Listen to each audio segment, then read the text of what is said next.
Well, welcome everyone to the 2021 Connecticut Land Conservation Conference. This is our third session, so you are now here for our NextGen Roundtable. For those of you who don't know me, my name is Rebecca Dahl. I use she, her pronouns, and I'm the program manager for the Connecticut Land Conservation Council, or CLCC for short. The theme of our 2021 conference is Voices from the Field, What is a Land Trust Now? And this theme was born from the conversations that we've had with so many of you through our different networking opportunities and programs over the past year and a half. We all know that this year, land trusts have had a big role to play with unprecedented demand for outdoor spaces. And at the same time, while we all desired connection to our planet and to one another, we had this kind of odd juxtaposition of meeting in this virtual space. No matter the size, Connecticut's land trusts have risen to the occasion, welcoming the public with open arms, adjusting fundraising efforts, and producing online programming, all the while protecting thousands of acres of critical habitat and maintaining day-to-day stewardship needs. Take a moment to just kind of pat yourself on the back for that one. As many land trusts celebrate milestone anniversaries, boards are also contemplating succession plans and organizational sustainability. And as if the day-to-day work of land trusts isn't enough, the last 2 years have underscored significant global issues to contemplate, including climate change, racial injustice, an alarming rise in extinction rates, and the 30 by 30 initiative to save the Earth's natural resources before it's too late. With these and other issues around land and water continuing to evolve, so too must Connecticut's land trusts, begging the question, what is a land trust now? And how do we sustain this work in perpetuity? And so we turn to some of our next generation leaders in the field of conservation. You might have noticed from some of our panelists' descriptions that not all of them work directly for a land trust. However, given the demand and need for interdisciplinary problem solving as we turn to face these big issues and in a post-pandemic world, we thought that this would be quite appropriate. I'd also like to add that this cross-sectional kind of thinking and desire to partner and work communally is a common trait that I've seen amongst my peers and something I would deem very next gen. So I'd like to welcome this session's panelists, Ellie Ingram, Liana Lee, Aaron Lefland, and Taylor Mays. And thank you all so much for taking the time to share your thoughts with us and with Connecticut's land conservation community. Before we get started with the conversation, I do just want to provide a little bit of background, just for a little context on generational studies, and in particular, the millennial generation and Generation Z. So you may be wondering kind of, why do we bother looking at generational differences? The media can have a tendency to make that into a way to pit each other against one another. But it is an important opportunity to look at different cohorts of groups by their place in the life cycle through different events, etc. So this quote from the Pew Research Center sums it up much better than I can. I did want to ask, we will launch a poll here. If you would like, please let us know what generation you are a part of. So here we start with the greatest generation, which is anyone born before 1928, the silent generation born between 1928 and 1944, baby boomers between 1945 and 1964, our Gen Xers 1965 to 1980, our millennials between 1981 and 1996, and Gen Z right now, which is anyone born since 1997. All right, I see a few polls. I'm going to give you about a minute to get through, to answer and respond to the poll. I do want to note, because we are talking next gen, I'll be referring to millennials and Gen Z as kind of clumped up together generally as next gen, but we'll speak to them a little bit separately as well. Millennials age and range from 25 to about 40 now. I like to note that people like Alexandria Ocasio-Cortez is a millennial. She's one of us. We've had quite a few events in our lifespan that have defined us as a generation, including but not limited to the Great Recession, 9/11, and we've kind of had our foot in both camps in regards to the progress of technology. A Brookings report did refer to millennials as the bridge generation for a number of reasons, which we will touch on. I'd also like to note that Gen Z, of course, encompasses anyone born from 1997 onward, and that begins with those individuals who are aged 24 years old. They may be our newest members of the professional workforce, college students, and high school students. They are true digital natives. They grew up primarily in a post 9/11 world, and they were really impacted by the COVID-19 pandemic, as many of us know. Those who were just entering the workforce experienced a lot of job loss because of the pandemic, as the Pew Research Center, there we go, reports. So just to kind of give you that frame of reference, we also know that graduations and proms and things like that have been stalled. All right, so looking at our polls, okay, we've got about 50% baby boomers in the room. All right, we've got some Gen Xers, we've got millennials, and we've got one from the silent generation. Awesome.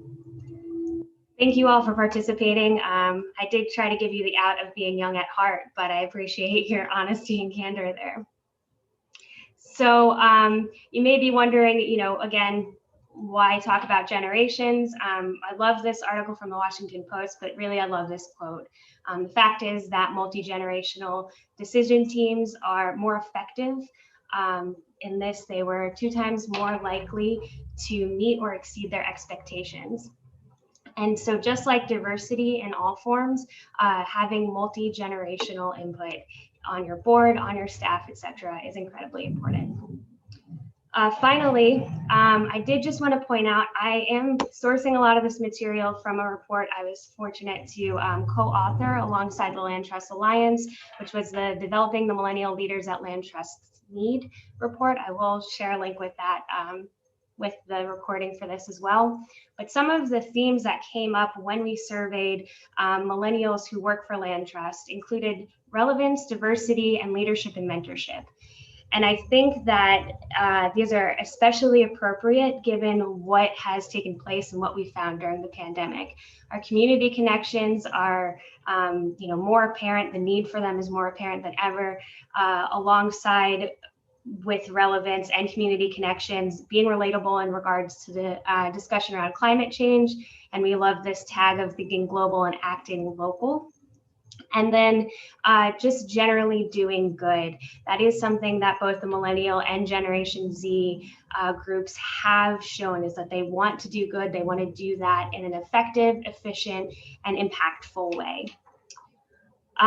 When we jump down to diversity, I referred to millennials as the bridge generation, and that's because before Gen Z, millennials were the most diverse generation in the history of the United States. Gen Z is now the most racially and ethnically diverse generation in America, but because millennials have had their foot in both camps between being native with digital technologies and seeing some of the analog technologies, and because they've sort of transitioned this demographic makeup of the country, this is really, really a hallmark time for what our country looks like now. And finally, leadership and mentorship came up quite a bit in our report. Millennials and Gen Zers are very excited to be leaders. They want to be leaders. And when we talk about bringing them into our organizations, I like to think about this alongside mentorship. If you're going to gain some really great insight from your young leaders, or gain some, strong arms to wield a chainsaw, it would be great to have a get from that too. And that's where mentorship opportunities can be incredibly valuable.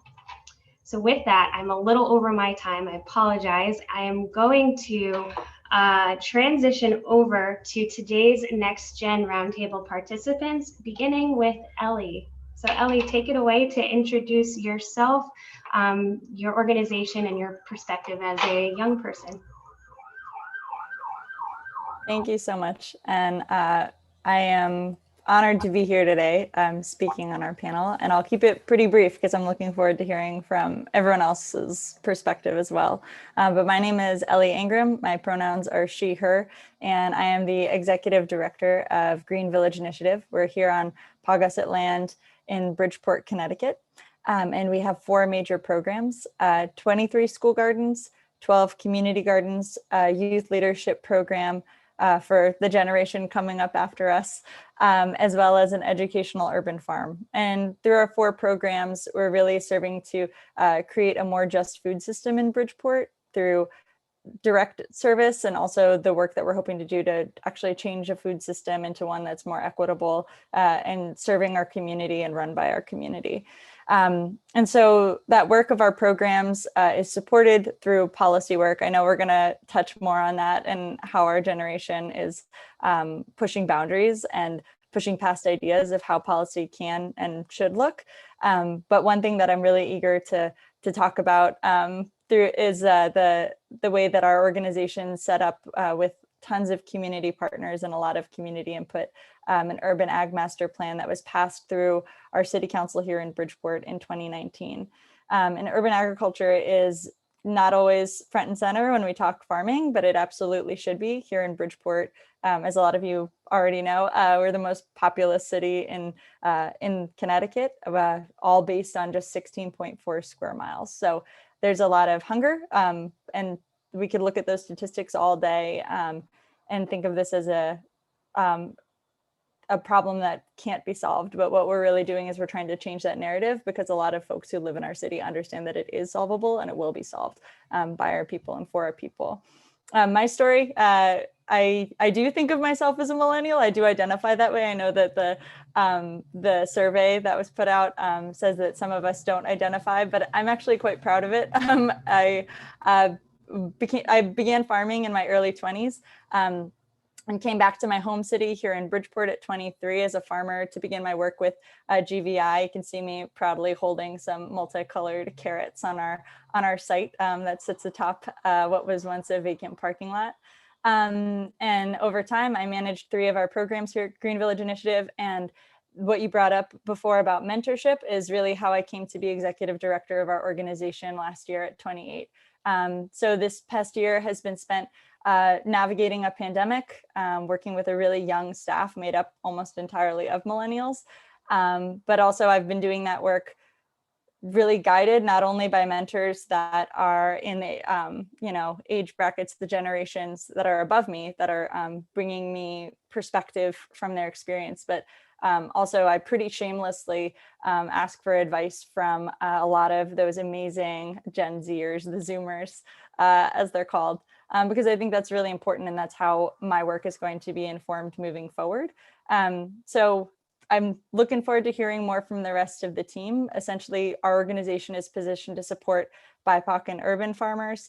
We work in partnership with land trusts, and a lot of our policy work is directed towards shaping conceptions of farmland in the state. And I do that through the Farmland Access Working Group, which is a branch of the Working Lands Alliance. I sit on it as a part of the new Connecticut Farmers Alliance, which we're beefing up a policy arm to really unite young and beginning farmers in the state to talk more about land access and how we could be triggering some changes and how land trusts work to support us. And I'm also really honored to be a member of the Farmland Preservation Advisory Board for the Department of Agriculture, and sit on our local Bridgeport Farmers Market Collaborative and our local Bridgeport Food Policy Council. But I'm going to stop there. Obviously, food is my passion. Looking forward to getting into it more. And I'll pass it off to the next speaker to introduce themselves. Liana, take it away. Great. Thank you, Rebecca. And thank you, Ellie, for your intro. That was super fascinating.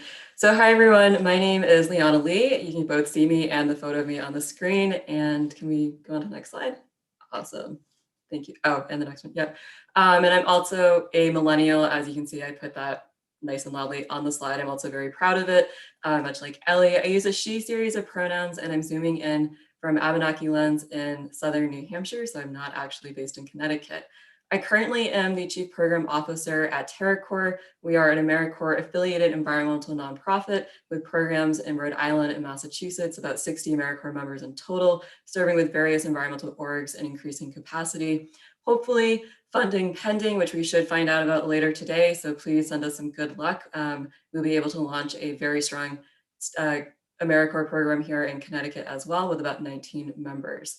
And before diving into everything, thank you, Rebecca and the CLCC team, for inviting me to be part of this panel. And also, I'm just really excited to be here with all the other panelists as well. So I'm a millennial and I really enjoy goofy photos. So there I am with a Lorax, and I chose to include this in the slide because it kind of represents to me this pivot that I decided to make within my career. So I came out of undergrad back in 2012, and I really thought I wanted to pursue forest ecology and go into graduate school for a research program. Well, it took a swerve because of the aforementioned recession that really kind of traumatized all of us who are millennials. And I decided that I was going to do an AmeriCorps year. So I actually joined TerraCore, and I started as a community engagement coordinator with a local land trust down in the South Shore of Massachusetts, Wildlands Trust. And I had the most incredible year. I realized that I loved working alongside experts in the conservation field. I was like, I really enjoyed doing community engagement and forming meaningful relationships with a lot of different working groups. And I realized this is actually the type of work that I want to do. And I was really amazed that so many people within a relatively affluent community down in the Plymouth South Shore area of Massachusetts didn't even know that there was this local land trust that was conserving land. And so I decided that was the type of work that I wanted to do. So I pursued that for about 5 years after. And I worked with a variety of accredited land trusts across the Northeast. And I was leading community programming, outreach, and also communications for these nonprofits. At one point, I also included a photo of the White Mountains because I was lucky enough for my first job after leaving AmeriCorps and my TerraCore service year to work in the White Mountain region with a small land trust. I was the first staff member that they've really hired full-time besides their executive director. And I was very green, but it's kind of one of those situations when you're just thrown into the washing machine and then you go straight into the dryer and you just learn to deal with the chaos. And from that experience, what I took away is that I could land on my feet in pretty much any kind of situation. And it was a really big confidence boost. It was also another really important defining moment for me. However, after about 5 years of kind of bouncing around different nonprofits, increasing my salary pay scale, because that's also a millennial thing, I decided to take a step back from conservation. I've been thinking about it for a while, and I realized I was seeing a lot of easements happen where very, land rich but cash poor. I'm sure many of you have worked on projects like this. And I could tell that sometimes the people who are in these projects, like with the situation of like land that was very important to their family and they wanted to be able to retain, it wasn't necessarily what they wanted to be doing, like in terms of a working easement. And I was just like, I'm at a point in my career, and it was a huge privilege because I had already broken into the field, that I decided to take a step back. I really needed to reevaluate my priorities, because another millennial thing is it's very important for me to align my work values also with like my personal values in terms of the work that I'm putting out there into the world. And so I was able to be more selective. I decided to do a pivot back into more like peer communications. I was leading digital marketing and different sub brands and stuff for a forestry nonprofit that worked a lot with community revitalization in various northern forest communities in the northern states. So that was something. And then on to the next one. Thank you. Then I got a call from the TerraCore CEO, David Graham-Wolf.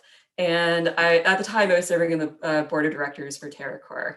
And it was right when COVID was happening. And he's like, hey, would you like to join our team as the chief program officer? And I took some time to think about it. And I'm someone who takes calculated risks. And I decided they've got 2 years of funding at least for my role. So why not do this? Why not try something entirely new?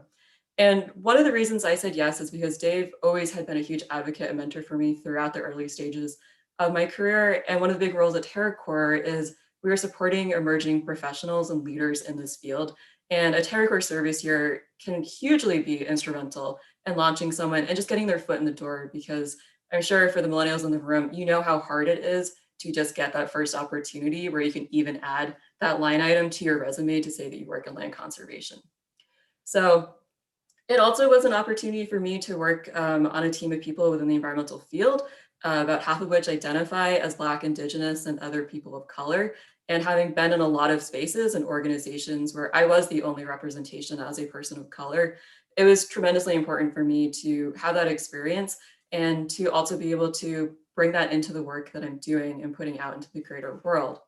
So at TerraCore, our mission is to grow and cultivate a more equitable ecosystem of people and organizations to protect and steward land for broader good. And our vision is to create a future where the benefits of land are accessible for all.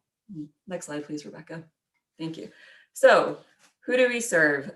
We partner with a lot of land-centered nonprofits, and I was really excited to see some of our Connecticut service sites on that first slide that Rebecca showed when we started.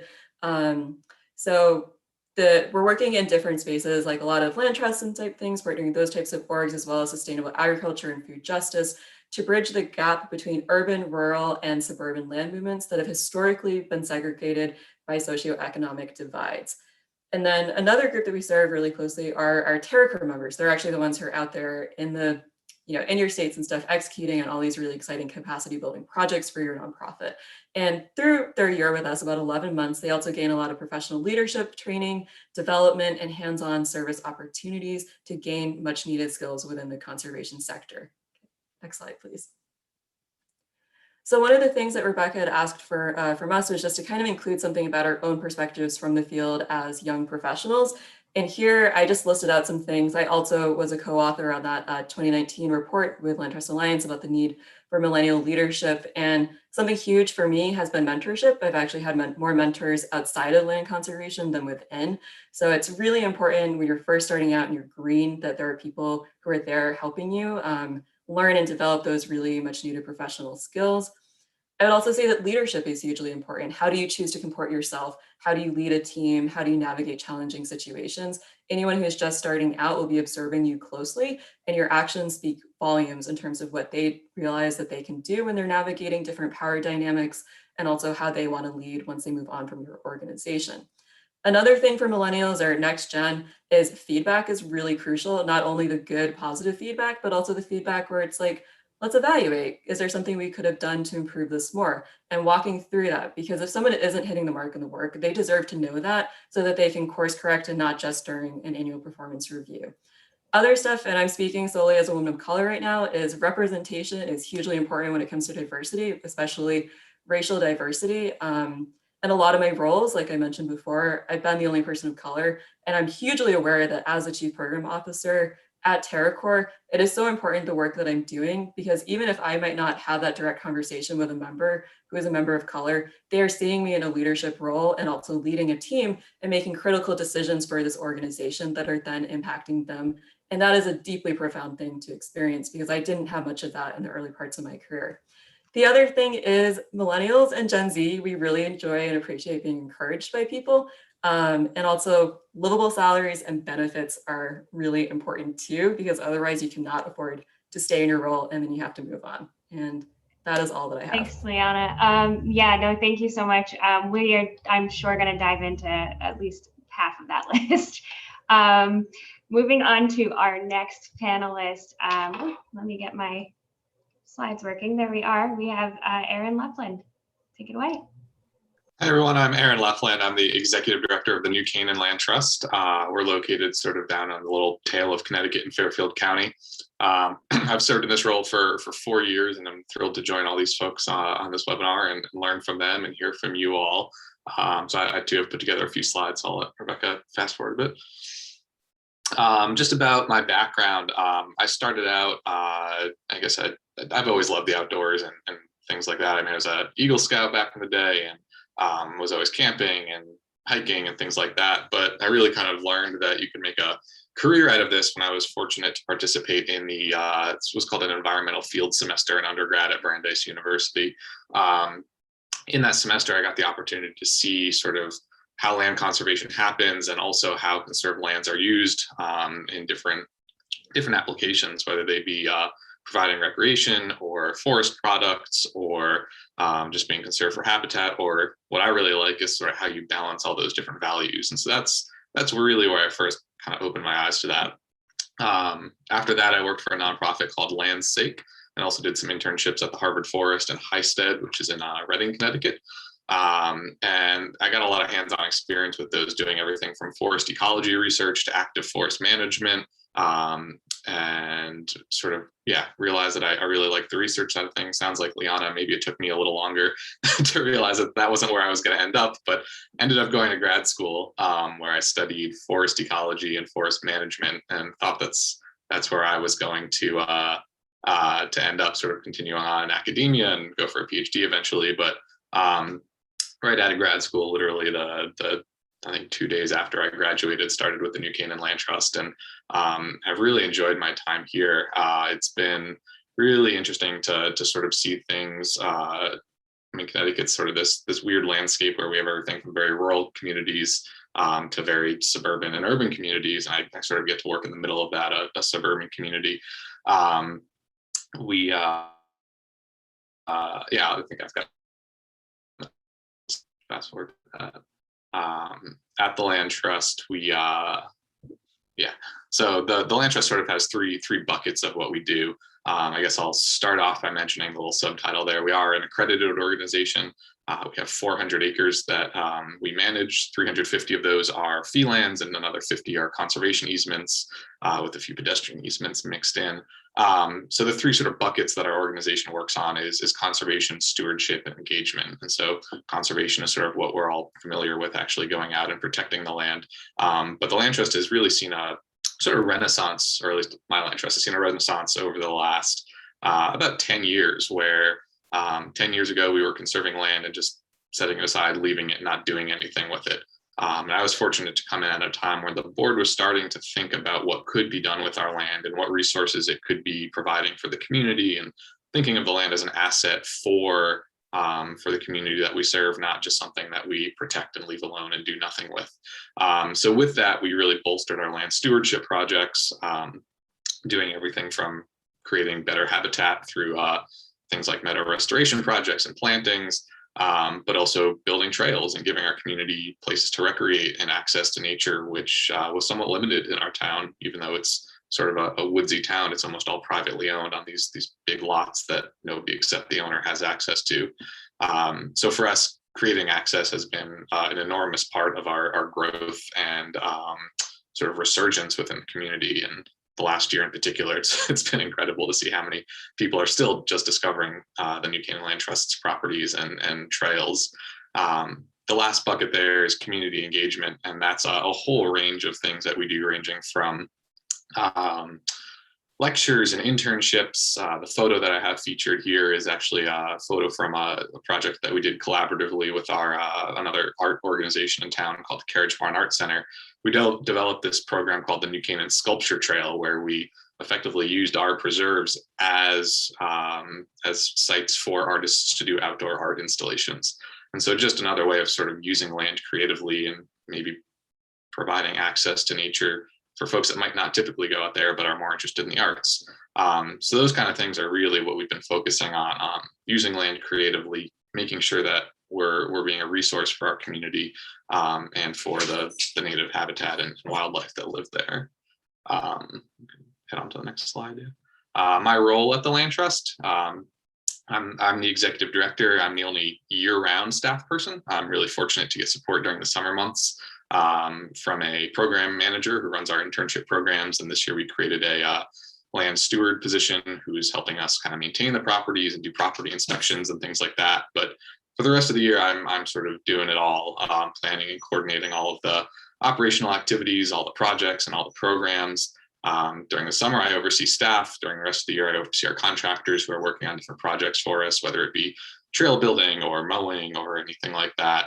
And then lastly, I support the board and the board committees, which are comprised both of board members and volunteers, which to me is a great way for folks to get involved in an organization if they're not quite ready for a board position or don't know if it's right for them. Major projects that I've helped out the organization with: when I first joined, we were going through accreditation, so I got to put together a monster pile of paperwork and help us get accredited. I also led the organization through strategic planning process, as well as a strategic conservation planning process, where we've identified effectively almost 1,000 acres in town that we're interested in pursuing in one way or another, and sort of laying out a really ambitious goal for us to double the rate at which we're conserving that acreage. Things like the New Canaan Sculpture Trail are a fun way to also incorporate what we're doing. And then lastly, sort of growing organizational capacity, getting more people involved, whether it be through volunteers or the creation of new staff positions. And of course, I get to have a little fun with a chainsaw, which is what you see in the photo there, taking down a down tree. And then again, sort of answering, next slide, Rebecca. Answering one of the questions that Rebecca had posed, sort of talking about experience as a young person. There's some good things and there's some bad things that come with it. I think millennials, which like everybody here with the speakers so far have said they identify as, I found sort of my cohort to be incredibly passionate, very committed, and also a great degree of collegiality. Where, I mean, and I think that's true across all generations within the land conservation community, but especially folks of the same age. I think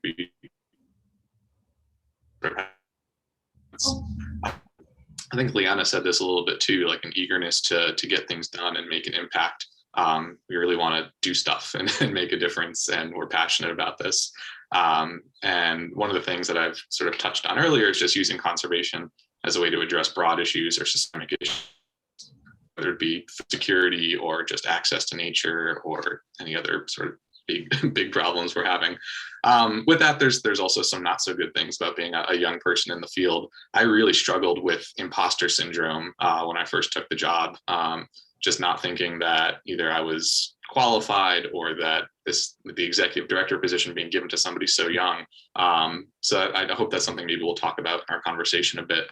The second bullet point I have there is sort of struggling to change the status quo or to gain acceptance of new ideas.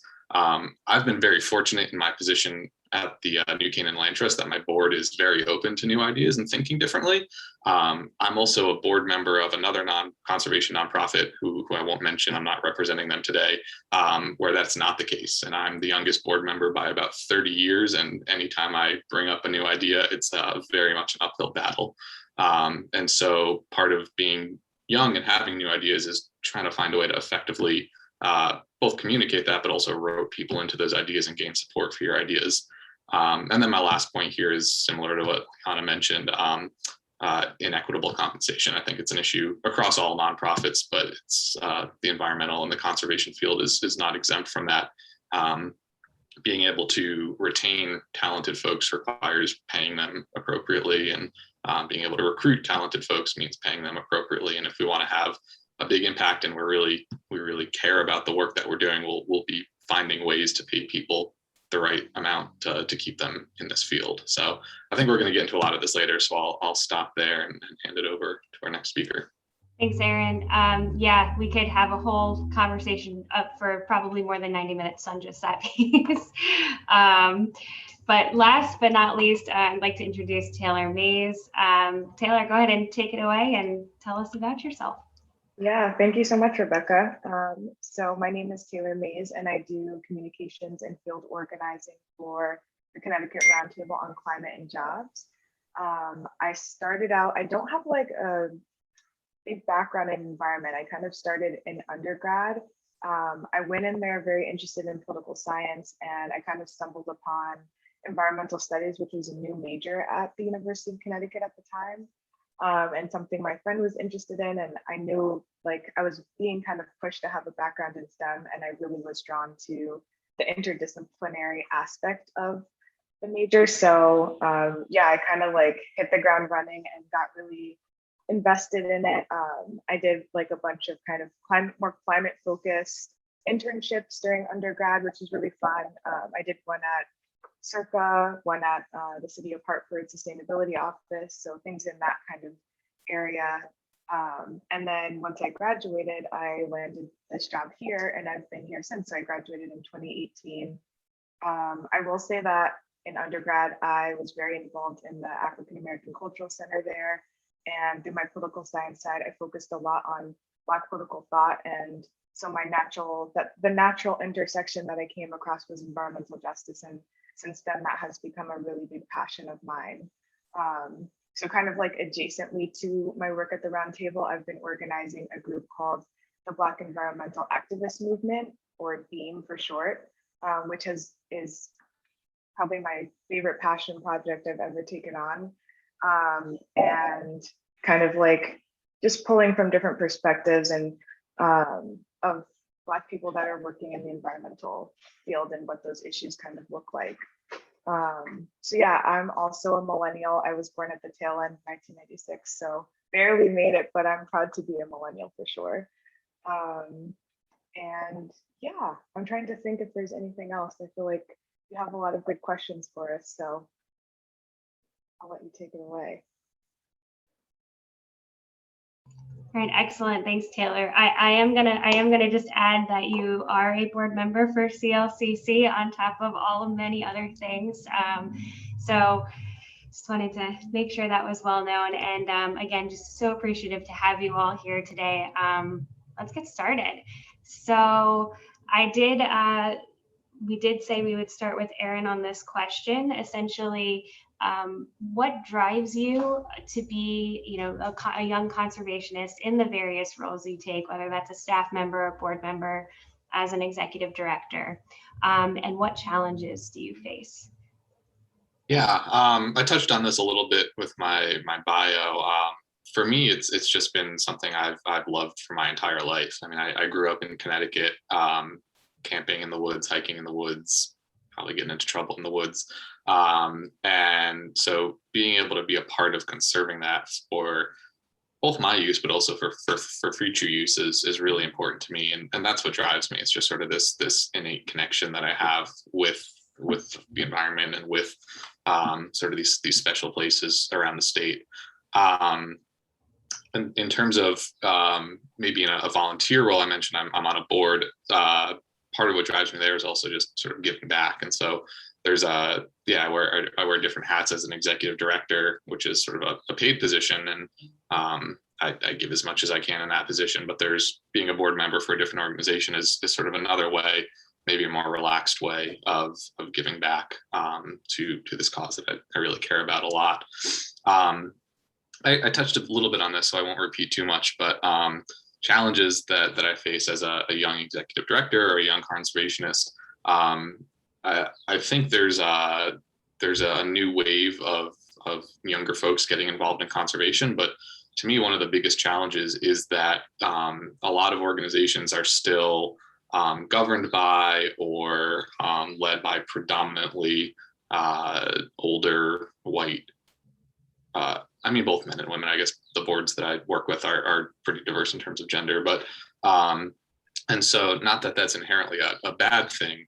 These people have been doing amazing work for the last 50 years or however long they've been working in the conservation field.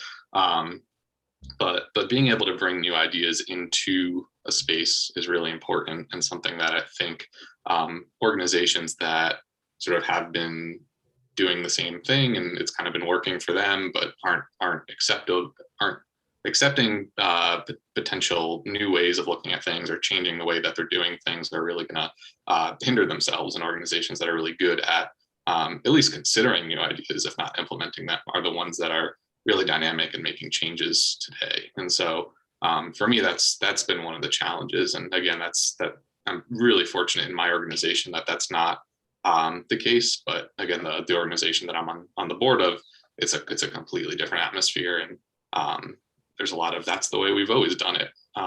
And I think that's a real turnoff for younger folks who want to maybe shake things up and try new things.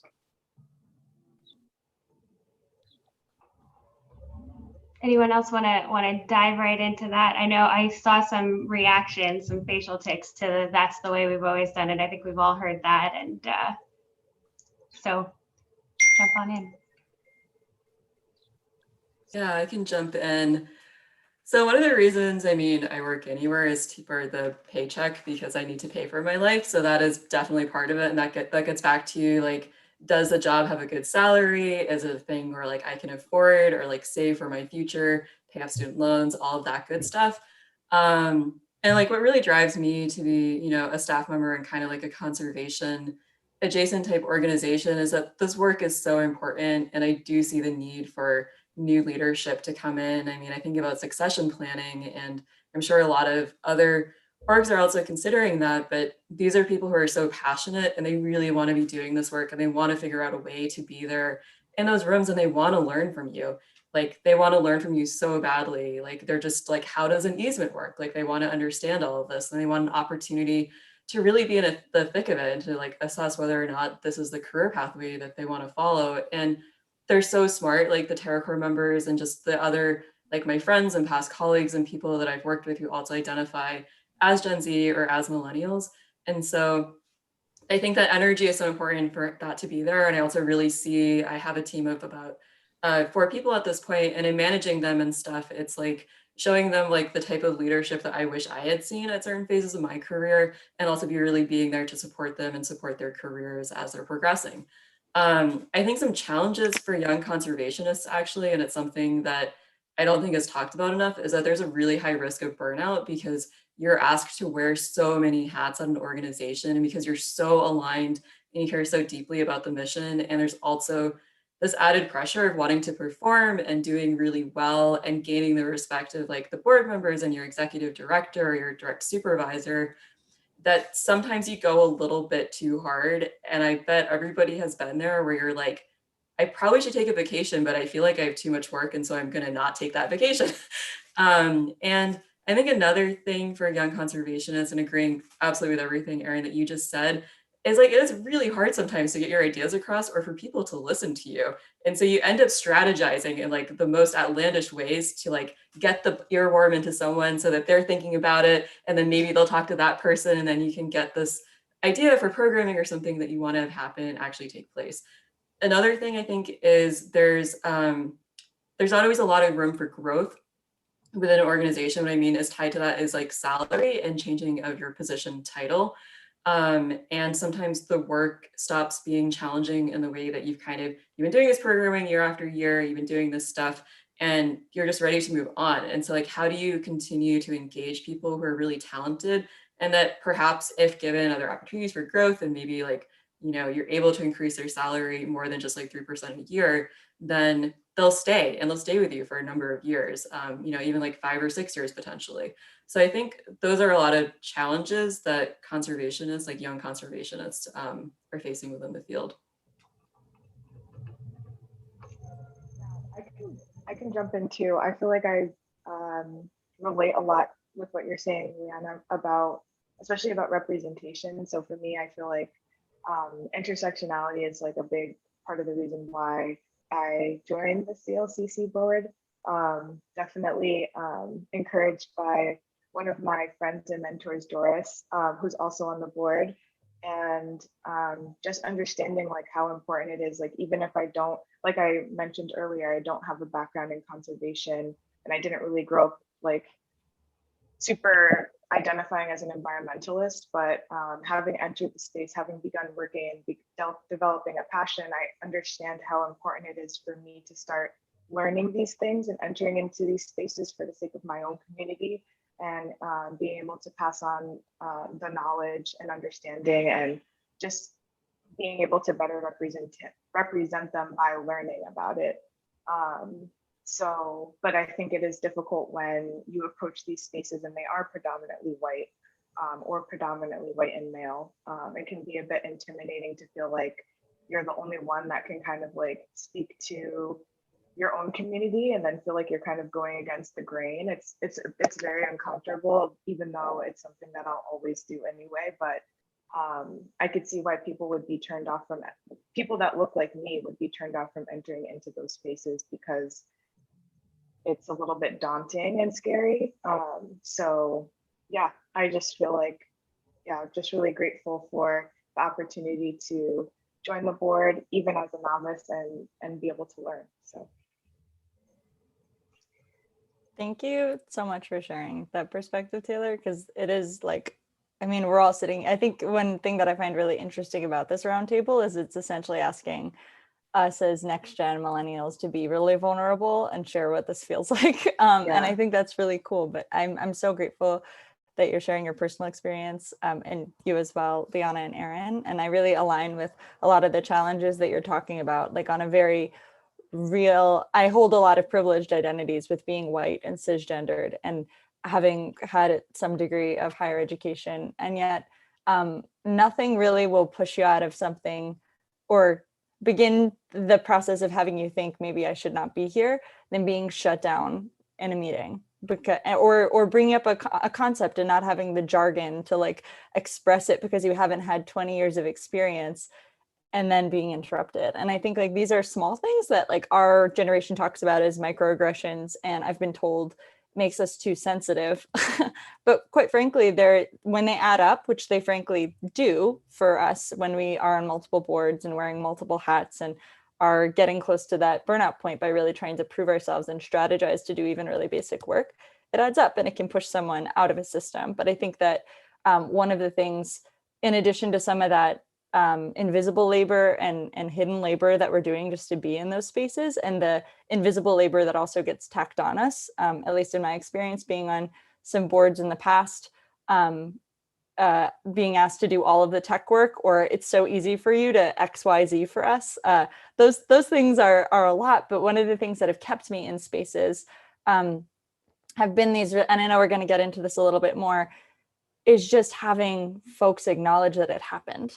So like, whether you want to call it a microaggression or not, it means so much to when you're spoken over, or you see something happen from someone else in your generation, or otherwise, just going to that person and being like, I saw that happen and that wasn't cool. You don't like, we'll get more into like how I want to radically unbuild some of the systems that make harm possible in decision making. But I think just on a very basic level, if you can take something away from this today, and I know there was a point in the chat about how to bring young people on board, it's really about like, there's reducing harm before that person enters the room, but then when it does happen, because inevitably it will, just being there for us. We're not so sensitive, it's happening a lot as young people. And I'm like, I shouldn't be so grateful to be getting wrinkles, but I am, because I'm like, finally someone's gonna like listen to me in some of those spaces. But I'll say what drives me is that in the 6 years of my organization, and initially it was kind of to Liana's point with TerraCore members, it's like that hands-on piece that gets us in the door and gets our passion and drive going. And in order to do this bigger strategic work, I'm thinking about what I think about a lot, which is the conservation of small farms and small farmers, and then building new spaces for small farming in Connecticut, specifically in our cities. My passion actually is like opening up this doorway and making these spaces a little bit more radical, a little just like by inches, sometimes hopefully moving into a seismic shift, so that over time we can really hold each other in community across generations and see like it's not going to be so hard to move the needle. We just have to do it together. But I think we need way more folks coming in the door who are our age and younger in order to get there. And I think we'll talk about that door a little bit more in the coming questions. I'll hand it back to Rebecca. No, thank you all. And I just want to note that when we presented our report at LTA's rally in 2018, one of the questions we asked was, have you been mistaken? You know, are you a full-time staff person? Have you been mistaken as an intern before? And I think everyone in that room that identified as a millennial raised their hand as, yes, I've been mistaken. And it is, you know, it's among other identities that can be stacked on, being the only young person in the room definitely is like a very clear, pointed thing.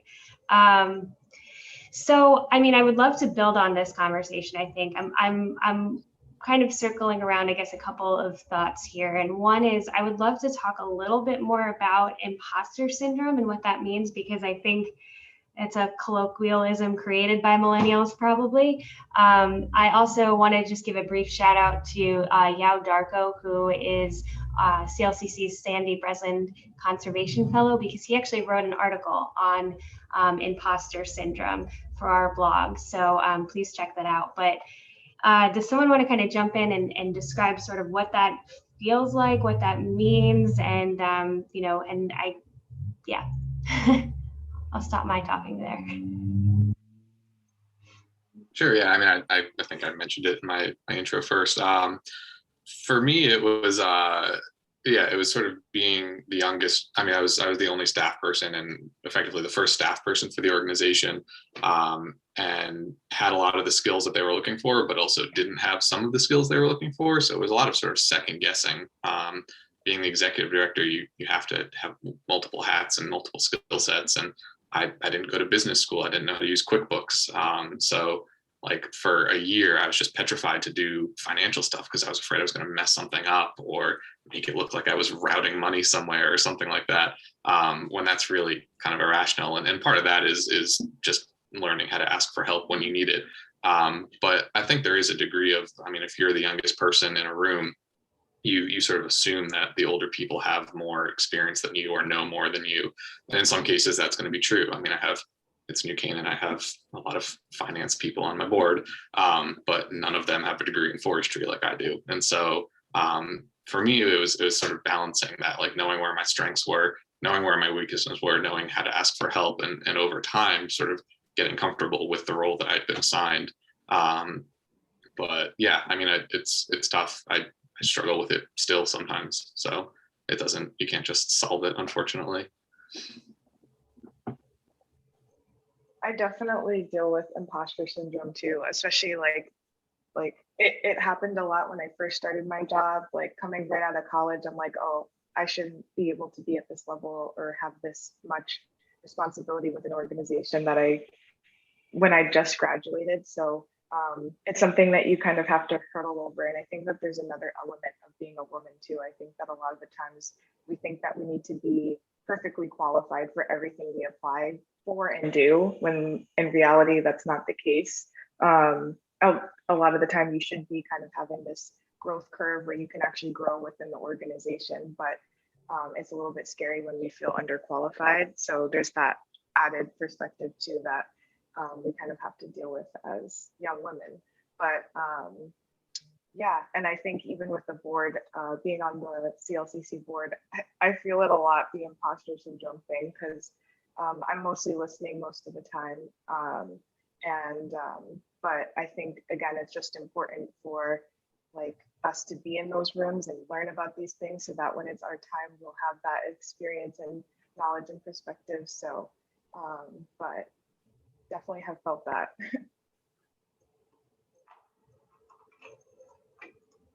I put a little life kit NPR bit in the chat for 5 steps for imposter syndrome. And I think that one thing that I saw coming up in the chat was folks being like, yeah, I'm a boomer. I definitely got shut down too.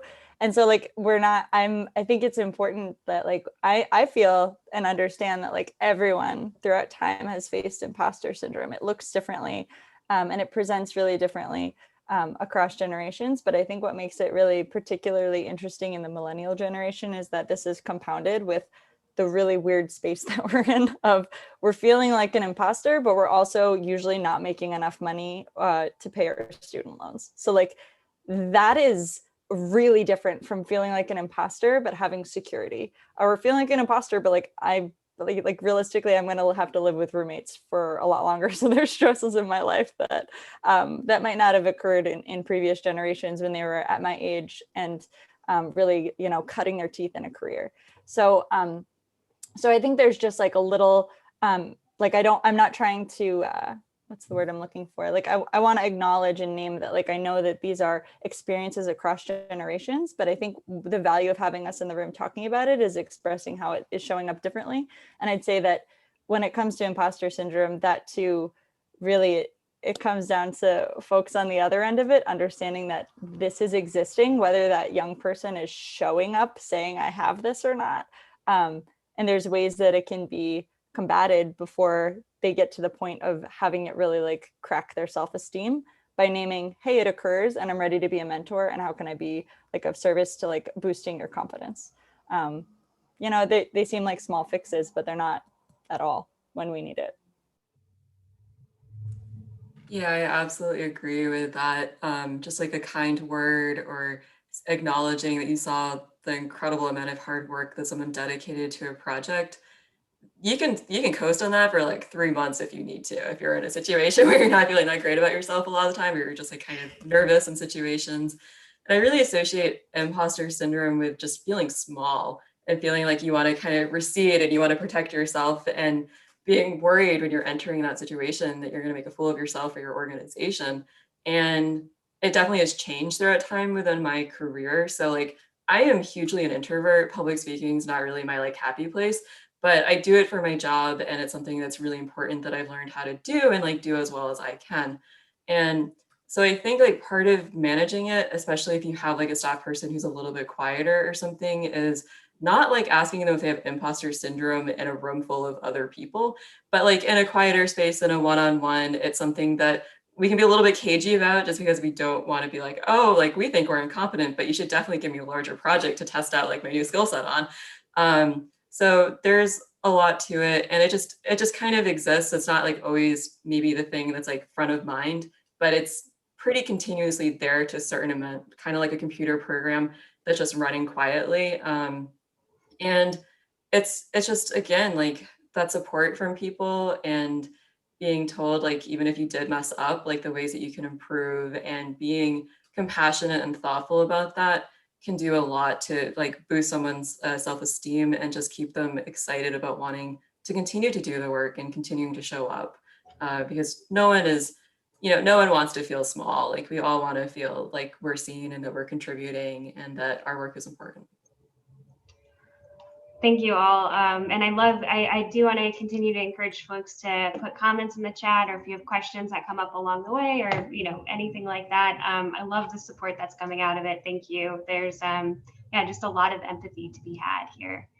Kind of transitioning a little bit, thinking about how we're getting some younger people into these spaces, specifically with land trusts. I know working with many land trusts across the state, that is one of the top items on the agenda, is how do we get younger folks on our board?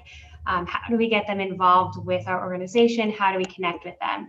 And I just want to reference, because we did talk a little bit, I think Aaron, you might have mentioned that climate change is a huge issue, and that we all know that there are young people fighting against it. Thank you, Greta Thunberg. But there doesn't seem to be that same natural connection to land trusts and the climate crisis and that kind of thing. So I'm wondering from all of you, what kind of recommendations you would make in trying to attract some younger people, recognizing that you've made some already. And particularly as we start to think about like the concepts and the ideas that get people engaged, like climate change, or maybe realizing that they're environmentalists and they never really knew it. Yeah. I'd like to like move us into fourth gear in terms of thinking about that. And we can always like backtrack with more actionables, but I actually was really thinking about this question and what I would want to say. And I'm so grateful for the boomers and the silent generation in the audience, and all those who came before us for creating the pathways for us to like enter into this work. But I actually was like wrote down, our generation and the one coming up behind us has never been more informed of issues of land theft, land loss, generational wealth divides, or historical and systemic harm and racism that underpins farming and land. Like it is just all of the harms and the ills and the design is really out in the open, and our generation isn't willing to look past it for the most part, and we're not willing to work in silence, is essentially what I get from the folks that I'm partnering with and the folks who I see moving forward, especially in climate work. And I think if we're wondering why that divide is missing, maybe we should be questioning what's not getting said in a room. And so bringing in these issues that are, at least I'm speaking from my experience working with folks that are older, some folks that are older than me, and particularly even in my family, these conversations are uncomfortable, and I get it, like, but it's a muscle that we have to strengthen, and it is uncomfortable work that has to occur among older generations before you bring younger people into your space. So again, making sure that the room that they come into is not going to be silent on issues that are really underpinning like a lot of the huge movements occurring across our nation in terms of Black Lives Matter. When we look at like the incredible work of Indigenous communities to really speak up and talk about land being stolen, and not not painting over that with other words and kind of talking around the issue. I think that's the direction we have to go in. And if you can't get there tomorrow, I understand, but make it a goal to get there, because I don't think that you can attract young people into a space where we use euphemisms to talk about enslavement and theft and genocide. I'm not like, I'm laughing because it's just like, that's what I see a lot. And it makes me anxious and uncomfortable that that's sometimes pushing the envelope, that those really uncomfortable topics are left to us to bring in. And then those are some of the spaces that we are greeted with silence. And that is harmful. The second thing I want to say before I pass off is that if you do want to get into that space, get uncomfortable and bring more people of our generation, but particularly, I would say if you are interested in bringing Black, Indigenous, and people of color onto your board, then do it with more than one person. The term of tokenizing. That's exactly what I was going to say. Yeah. Tokenizing is a real thing. Liana and Taylor, you guys, I'll leave it to you to talk about what that feels like from the inside. But in speaking with Chelsea Gazzillo, who runs Working Lands Alliance, we've talked a lot about how white people need to conceptualize the discomfort you're placing on people of color by asking them to come into a white space and speak for all of the topics that I just brought up, because usually it's not white people bringing them up. So opening up multiple spaces for BIPOC folks to come onto boards and creating scaffolding structures so that you are taking your time to check in and make sure that it's still feeling comfortable and still feeling safe. Again, like, it sounds like a degree of work, and emotionally it is, but like, we should have been doing this for a while if we wanted the land trust, conservation, and preservation space to look different. If you're sitting around wondering how it's going to get there, like, honestly, those are my answers, but I'll stop there. Yeah, I can just jump in really quick, because like, you pretty much said exactly what I was going to say. I think that for me, like, tokenization is the biggest thing, and I think that I'm always going to look at something intersectionally just by nature of who I am. So I'm not only young, but also a Black woman. So like, I know that for us, when we come into spaces, I mean, even just being young, there's a cultural difference going on there that could be intimidating just in the way that we talk, much less if you're also Black or whatever other intersectionality you have. So having someone else in the room with you that looks like you at bare minimum makes it so that you don't feel alone, like you're the only one speaking your language, almost, if I can go so far as to say that. So like, I think that something that we talked about within Beam was that, you know, we kind of want to make sure that if people are approaching us to join boards, it's, oh, okay, we'll pick 2 of us or pick 3 of us even to join your board, so that we feel more empowered to speak up when the time comes for our community, and that we feel like we're not alone, or we have someone that has our back, or who can understand when people say really crazy stuff or respond with really, and just kind of like, when I say crazy, I just mean like, you might not understand our perspective or where we come from or what our experience is. And so you're just not as sensitive to some of the issues that we're bringing up. So just, yeah, I think that the tokenization piece, whether it be just for, you know, millennials in general, having more youth on your boards or whatever, making sure that you're kind of selecting people in groups of at least 2 or 3 would make things a lot easier, so they don't feel like they get in the room and they don't want to speak because they're scared of what they're going to sound like or using different language. But I think, Ellie, you bringing up, I was definitely like looking forward to talking a little bit about land theft and some of these different things that kind of like get shot over in a lot of meetings that isn't comfortable for, I think a lot of us are kind of like sick of that. So just speaking truth to those things is also really important to us. Yeah, I totally agree, because when you're in those situations, I think actually 3 should be the bare minimum if you're looking to bring individuals of color onto your board, because there's a very high likelihood someone's not going to want to tolerate it, and they might actually step down, and then you're left with only one person, and then, well, you just lost all your new board members. And like, in speaking truth to power, it takes a lot of courage for people to do that, and you're asking for a lot of emotional work, like pre-work even before someone steps into that meeting, because they're also evaluating all of the players, because it is a strategic game. The other thing is do the work and be okay with becoming uncomfortable. Speaking to what Ellie and Taylor also were both saying, I think to attract young people, that is the bare minimum for a lot of them to want to get into it.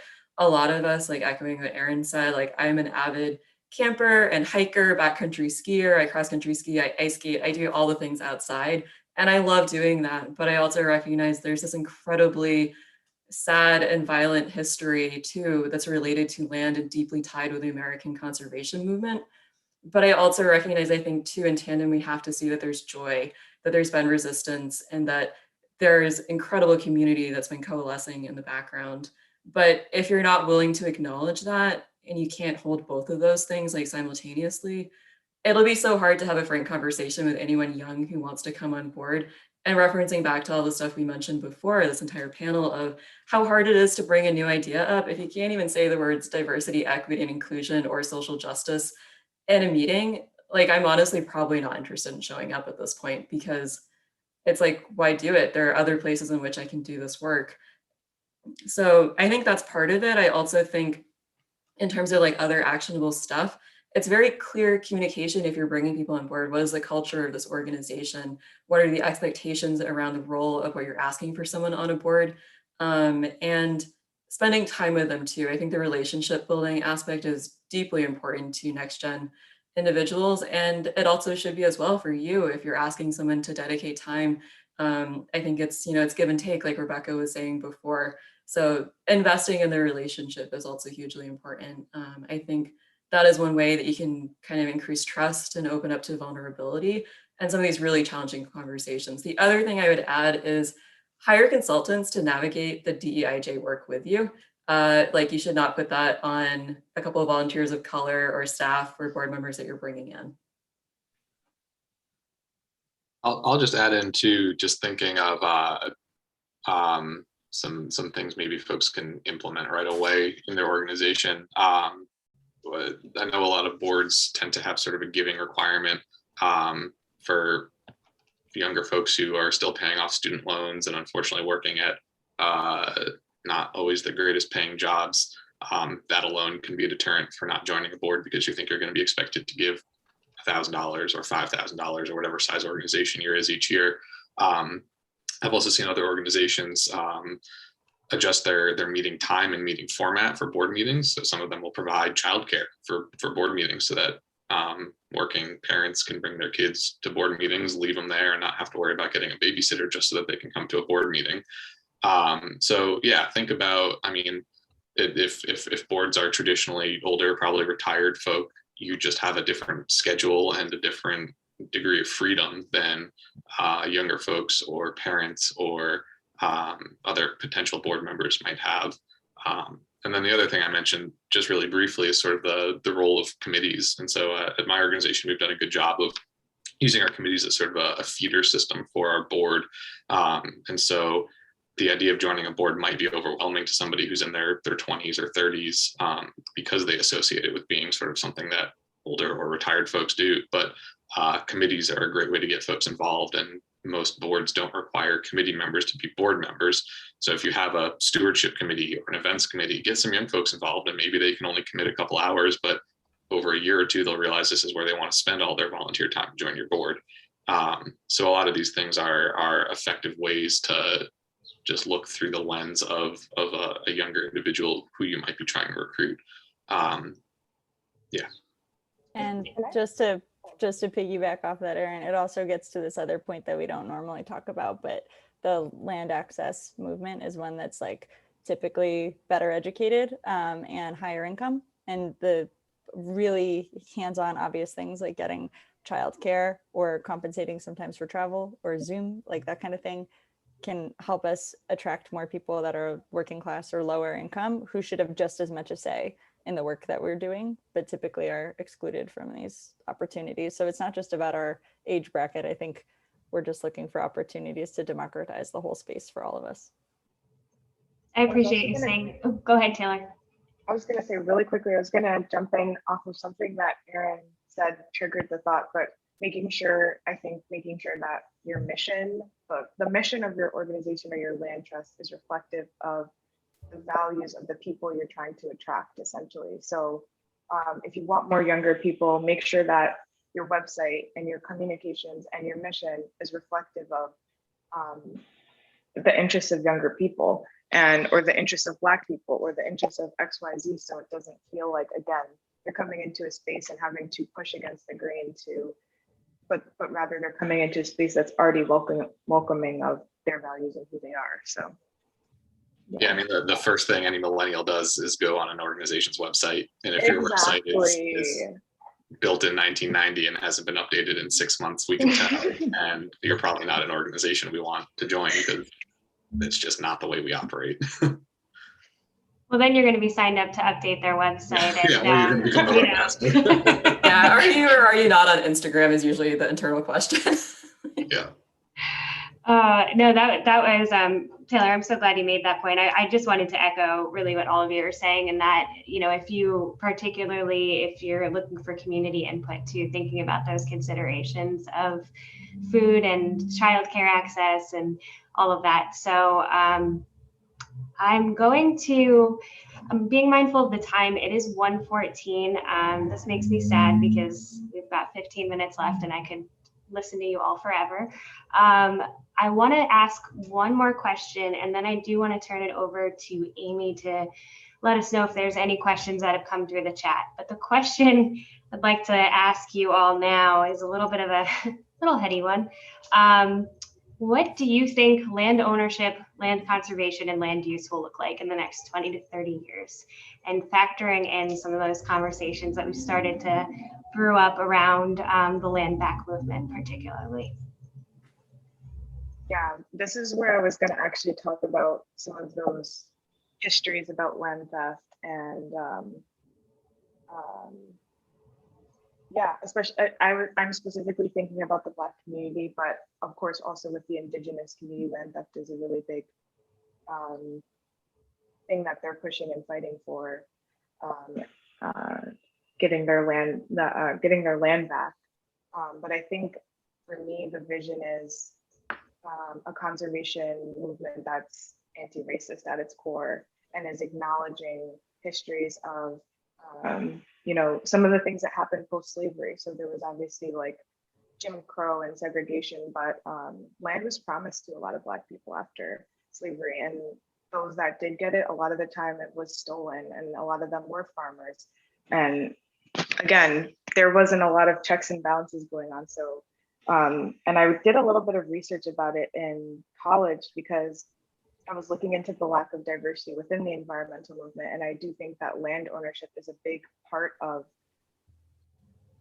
people getting involved with sustainability, or even getting involved with environmentalism, is having a house and having these concerns in this specific way that they're kind of like talked about in the mainstream. So yeah, I think that it's something that the first thing is it needs to be acknowledged, the same way that we acknowledge you know, what land we're on. I think we also need to acknowledge that my ancestors were enslaved and forced to build this country. Like I think that they both should be acknowledged, and there's lots of different facets of those histories that needs to be teased out and like brought in discussion in some of these boards and some of these meetings in a very structured way, not like in passing. Like full meeting agendas need to be dedicated to this and what we as a group want to do about it, with or without diversity within your board. And I wouldn't rely on those diverse board members to lead the conversation. Like, you all can do the research too and figure out what you want to do as a group. So yeah.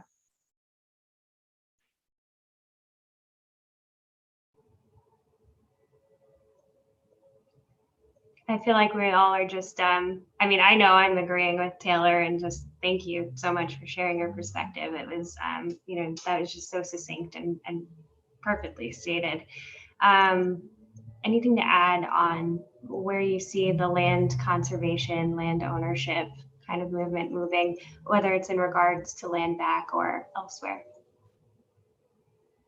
I think just tying back to the theme of this, the next gen thing, whether or not people like it, the next generation is going to be the one that comes in and is doing the work in 20 or 30 years. And so let's work together and make that transition as seamless and smooth as possible instead of fighting our way through the process.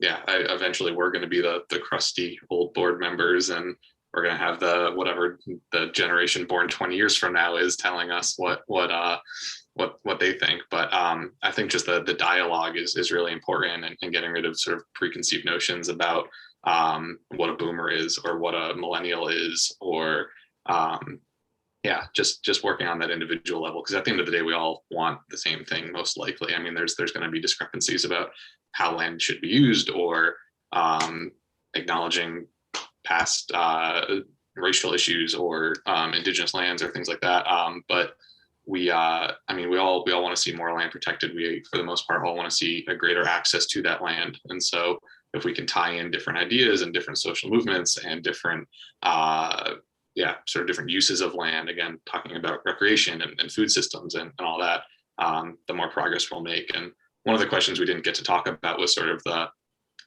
collaborative nature of conservation and working together. And so I would have loved to talk about that. I mean, I think our sculpture trail is sort of a perfect example of we partnered with an art center, and what the heck is it Land Trust doing putting sculptures on their property? But the more of that we can do and learn from other organizations as well as learn from each other, I think there's a lot of work there. And I think that's what the next 20, 30 years is going to look, is more art in public spaces and more food grown on land and more, just broader use of land. Yeah, I love everything that you're just talking about, and also Taylor as well. I think you put that, you just very, very succinct to the point and everything.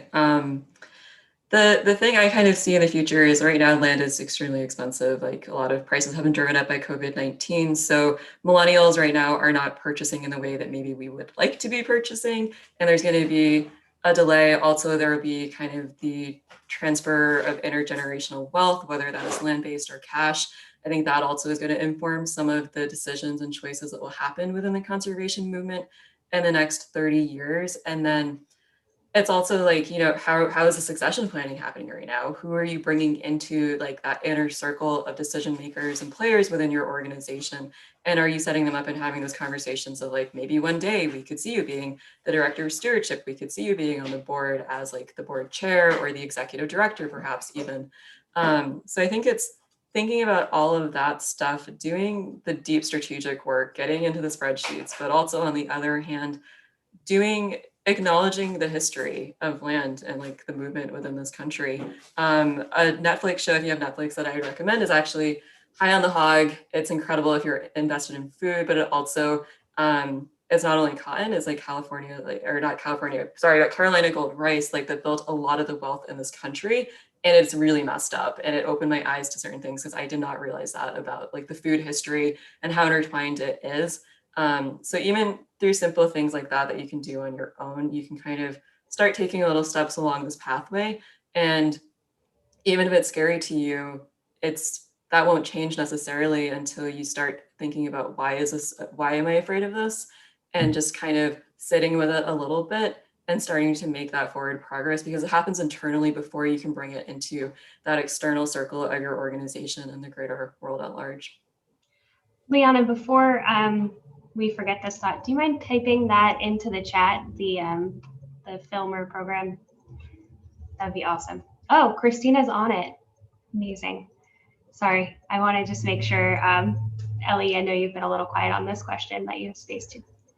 Yeah, I mean, I'm glad I was, because all three of you articulated really, really important components that when I look at in a few decades from now, I can't wait to be the crusty old person in the room with the ideas that I'm sharing on this Zoom being old fashioned. Like, I can't wait for us to be in the position that I hear my family members saying of, you're moving way too fast. Like, I can't wait for that. I'm really looking forward to it. And I'm also and I hopefully will remember conversations like this where we're pushing and saying that it's not moving, and being able to be a person in a position to be a gatekeeper who's unhinging the lock. So those are some things I'm looking forward to on a personal level. But when it comes to land trust, I really agree with all of the points made. I'm so grateful to each of you for being really vulnerable about like your vision for it. And the thing that I came into this that's like a little different is that like working in farming and specifically in urban farming, I hope and dream that we move quickly from a place of really thinking about nature and conservation and as something that's like precious and about preserving, and actually moving into the scrap of like fighting to turn spaces that are existing in cities that can turn into beautiful, accessible nature, like helping that process occur, because urban farmers and are amazing stewards of land. We can turn a vacant parking lot into a space that feeds thousands of people and promotes pollination and heals the ecosystem, the land, and is a space for, in the past year, mental health and healing. I've seen it in my own city, in our own community gardens. Like, this is work that is within our reach, within our hands, but it's going to really take, especially in Connecticut, de-siloing, especially in Fairfield County, resources and wealth and the eagerness, because our community wants a community-run land trust. What we have is a lot of folks who don't have the necessarily the time, income, and resources to make that happen, but it exists around us. And through partnerships and being able to really be humble and ready to stumble and listen to community members who've been in these spaces, who can bring the history and knowledge of how they want land to be used in their cities to the table, we can absolutely change like what the urban landscape in our state, in the US, and in the world looks like through partnerships where we really, I don't know, get at it. And I think the other component that I wanted to bring in is the idea of bundling smaller parcels so that land is affordable. Preserving a 400-acre piece of farmland is not going to help most any millennial farmer or anyone coming up behind us. We need smaller parcels of land. We need creative parceling and protection, and ways to think creatively about the user and the people, not just the protection of nature, because we're part of it. So hope I captured like a little sliver that didn't make its way into what the three of you had said, but I'm really grateful for all of your perspectives, especially in terms of history and how we need to have a serious reckoning. That was absolutely lovely. And I'm glad you said it that way, Ellie, because I was just thinking, it's the concept of people going to visit nature and seeing this magnificent preserve and working towards that concept of being surrounded by it wherever you are, and recognizing that we are a part of nature. So said it way better than I could have. So Amy, I just wanted to check in. I know we've been keeping this conversation rolling, and again, I really appreciate the ideas and support that's been coming in through the chat, but I wanted to see if there are any questions. So there have been mostly comments, and the one I want to reiterate is that you are all a breath of fresh air. And I say that personally from my perspective as well. This conversation has just been tremendously inspiring and enlightening. And I, on behalf of CLCC, are just grateful for all of your time and joining us today and sharing so candidly your insights and experiences. So I'm going to actually start with a question that Ellie was asked privately, even though she put this in the chat. I think it does go to an earlier question about how do we get some younger people to get involved with the organization, with our land trust and other organizations. And Ellie, you wrote, think of projects in your land trust locale that intersect with justice or access is a good start. Some concepts: partnering with urban communities to democratize land trust access, tackling how public transportation could help lower income communities across natural spaces we've conserved, etc. And I know, Erin, you had referenced partnerships, and at CLCC, of course, we seek to foster those in as many ways as possible. So maybe if anybody's got a comment on that, on some partnership opportunities, that might be great. And then there's just a couple other questions here, but I encourage you all out there to read those comments as well. They are really terrific. And if no comments on Ellie's suggestion, I'll move on here. I can speak to the partnership thing a little. I mean, it's something we're starting to think of, and I think Ellie mentioned sort of the siloing of resources in Fairfield County, and that's something I am really struggling with and trying to get my board to think about. Yeah, I mean, the reason, if you look at Fairfield County, the towns that have staff or the towns with land trusts that have staff are Greenwich, Darien, New Canaan, Wilton, Weston. So yeah, thinking about how we collaborate with one another and share resources in that way, whether it be through sort of formal mergers or just kind of sharing staff or sharing resources or partnerships or things like that. It's something we're working on sort of at our board level, just conceptualizing how that might work and what that might look like. Connecticut's a weird place to do conservation because almost every town has a land trust. And so you do get that siloing effect. But I also think there's really great benefit to partnering with other non-conservation organizations. And I'll go back to the Sculpture Trail project. I mean, the number of people who discovered our organization through that project and the number of people who became donors and just the new visitors to our property, it was mind-blowing. And when we first sort of were brainstorming about the idea, the board thought, oh, this is kind of maybe a little bit of mission creep, or it's just not what we do. We should be focusing our resources on land conservation. And so we took steps to make sure that none of our normal budget that would be used for stewardship or for conservation was being used for the Sculpture Trail. We raised money specifically for that.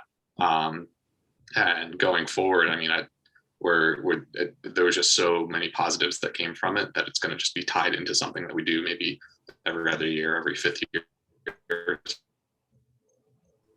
So I think there's so many cool things like that you just don't inherently think of if all you're thinking about is what acre you're going to protect next.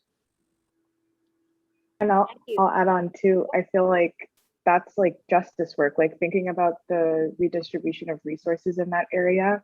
Because when you think about like who's taking on the burden of environmental justice, like classic, it's Bridgeport. And why that land, those groups of people who are so wealthy, their land's so clean and so accessible, is because there's a community adjacent to them that's not clean and not accessible. So I think like, of course, like staff, resources, all that should be gratefully going to Bridgeport because they're taking on that burden so that you all can have that clean, green, beautiful, lush community. So, and that's for any city. That's for any city. If you're thinking about funneling resources to those areas, like it's a no-brainer for me. Like, yeah, the answer should always be yes, because it's almost like the least you can all do, considering that they're taking everything on.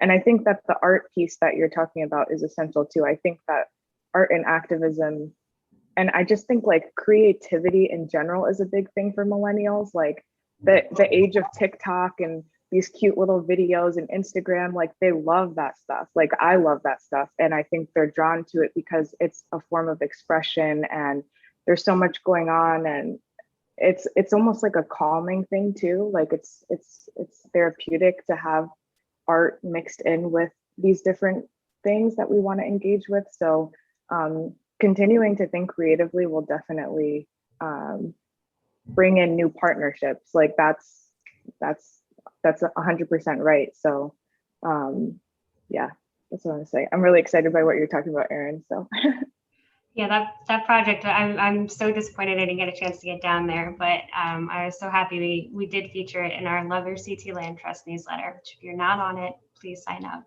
I recognize 2022 one, so stay tuned. Oh, yay. Okay. I recognize it's 1:31 and we are just about out of time. I do want to just make a couple announcements, and then as I discussed with all of the panelists, give you a moment to just say anything you want to say before we sign off here. So just my little housekeeping. I want to remind everyone out there in the Zoom sphere that we have our final session for our conference on Thursday at the same time, 12 to 1:30. That's going to be a roundtable across state borders. We're getting some really, really great land trust leaders to chat with us then. And with that, panelists, final words. Are you all talked out? I'll go for it. I just want to say thanks to everybody. I mean, I think there's there's always more work to be done. But it's good that we're having these conversations because that's what gets this all started. And hopefully I certainly learned some things today that I can bring back to my organization. I'm sure the audience did as well. And so don't just tune off the webinar and go back to business as usual. Take the inspiration and run with it. Yeah, I want to echo all the gratitude as well. Thank you for having all of us and for being here, for being leaders within the field, for everyone in the audience, also for the leadership that you're bringing to your respective teams. And know that even if it's like you kind of sometimes feel like you're not quite sure what you're doing, like that step forward, you're bringing all of that past lived experience with you into that decision. And that I think the future of land conservation is incredibly exciting. We're here at such an interesting point. I mean, we're dealing with climate change. We're dealing with like a racial reckoning within the United States. There's a ton going on. And it's like, I think these are the years that will really maybe potentially make or break land trusts, actually, in terms of the whole phrase of into perpetuity. And so it's a really exciting time to just be like boots on the ground. And I'm so grateful for all of the work that everyone does. I know I don't directly work with land trusts, but to the Connecticut Service Site Partners, I see you, and I am just excited to see what will happen next. Yeah, shared that. Just quickly sharing my gratitude. No intents to offend anyone if I made any comments on age, but honestly, what I wanted to get across is that we're coming from really different life experiences and we're all in this together. And you wouldn't be on this Zoom today if you didn't believe, as Liana really named, that the future is going to be exciting. And so I'm really grateful not only for everyone who's on this panel with me, because this was super energizing, and CLCC for bringing us together, but everyone listening. I think that these little moments are the sparks for fires to take off and really get us moving in the right direction. So thank you to all of you, and I'm grateful to each of you for bringing a really different perspective that was super nuanced. I agree with the gratitude and thanking everyone for joining this conversation, this very niche, awesome conversation that Rebecca hosted and put together. I would say, like, don't, take initiative, even though you're not a millennial or Gen Z or whatever, to advocate for millennial issues, advocate for Black issues. Of course, we want that representation, but it doesn't have to start there. So definitely keep the conversations going and everything. And I just wish the best of you all, Ellie, Liana, Aaron. Like, you guys are all really awesome and your perspectives are awesome. And I hope that you all keep pushing through. So thanks for being here. Well, thank you again, everyone. I'm incredibly grateful to call you all my colleagues, my peers, etc. Yeah, if just to those who are still out there, I just want to note that, feel free to send me questions if you have any more. Please check out our Millennial Report. We'll send out some resources. But yeah, there's a lot of great places to find answers, and CLCC is happy to guide you there. So with that, I want to wish everyone a wonderful afternoon. Panelists, if you can hang on so we can just get a quick screen capture, that'd be great. And otherwise, I hope I see everyone else out there on Thursday for our final roundtable. Thanks so much, everyone.